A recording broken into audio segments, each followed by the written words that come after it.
오늘은 예레미야 7장으로 말씀을 전합니다. 예레미야가 활동하던 시대가 이 유다 백성들이요 참으로 당당한 그런 모습을 갖고 있었다, 이런 생각이 듭니다. 이들이 성전 앞에서 어떻게 외쳤는가 보니까 4절에 기록되어 있는데요. 4절 말씀 같이 한번 보도록 하겠습니다. 너희는 이것이 여호와의 성전이라, 여호와의 성전이라, 여호와의 성전이라 하는 거짓말을 믿지 말라. 네, 여호와의 성전이라라고 외쳤다라고 얘기하죠. 여기가 하나님의 성전이라고. 성전이 있는데 무슨 걱정이 있느냐, 하나님이 여기 계시는데 우리가 어떻게 망하겠느냐, 이런 이야기를 하고 있는 것입니다. 유대인들은요 성전을 보험처럼 여긴 것입니다. 내가 무슨 잘못을 하든, 내 삶이 얼마나 엉망이든 이 성전 건물 안에만 들어와 제사만 드리면, 혹은 하나님 성전 옆에만 있다면 나는 무조건 괜찮을 거야, 무조건 성공할 거야, 망하지 않을 거야, 이런 생각을 가졌던 것 같습니다. 그런데 하나님은요 예레미야 입을 빌려서 그들의 확신을 무너뜨리시는데요, 너희는 지금 거짓말을 하고 있다, 이렇게 얘기하고 있다는 것입니다. 그러면서 하나님께서 그들의 오만한 이 확신, 거기에 대해서 깨뜨리시기 위해서 아주 아픈 기억 하나를 가지고 옵니다. 그것이 바로 실로에 대한 기억인데요, 이 실로라는 지명이 아주 낯설지는 않으실 것입니다. 이곳은요 아주 오랜 시간 동안 이스라엘의 영적 중심지 중 하나가 이 실로였습니다.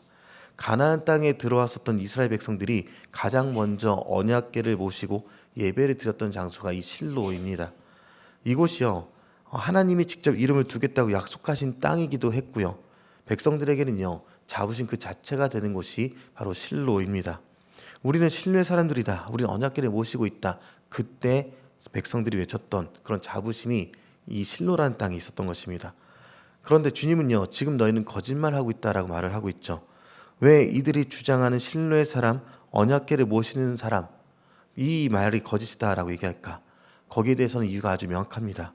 제사장들이 타락을 했고 백성들은 하나님을 공경하지 않았고요, 그저 언약궤라는 물건 자체를 우상했습니다. 그들은요 전쟁에서 밀렸을 때 실로에서 언약궤를 끌고 와서 전쟁터로 달려갔습니다. 이것만 있으면 이길 거야, 그런 생각을 가졌던 것이죠. 결국에 언약궤는 빼앗기게 되었고요, 실로는 그날 이후 역사 속에서 사라지게 됩니다. 하나님은요 이 예레미야를 통해서 유다 백성들에게 묻고 계십니다.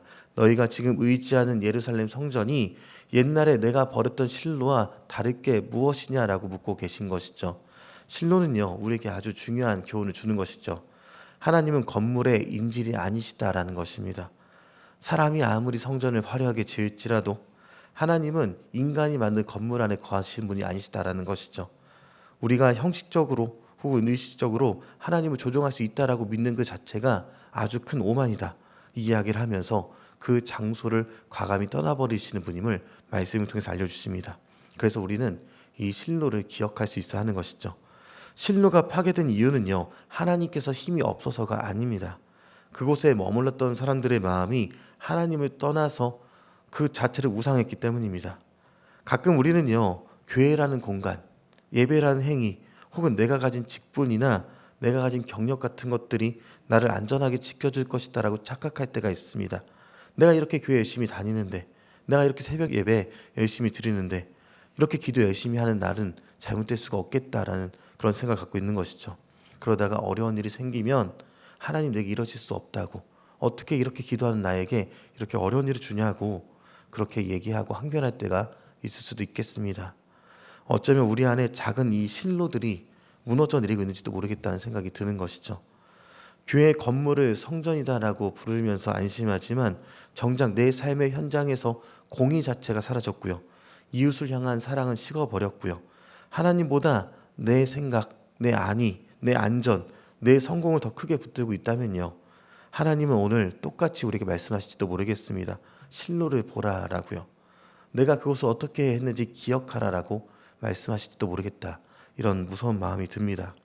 사도 바울은요 고린도 교회 성도들에게 담대하게 말하는 내용이 있는데, 고린도서 3장 16절에 보니까 너희가 하나님의 성전인 것과 하나님의 성령이 너희 안에 계신 것을 알지 못하느냐, 이렇게 얘기하는 장면이 있습니다. 하나님께서는 돌로 쌓인 건물, 사람이 만든 피조물 안에 갇혀 계시지 않는다, 이것을 얘기하고 있다는 것이죠.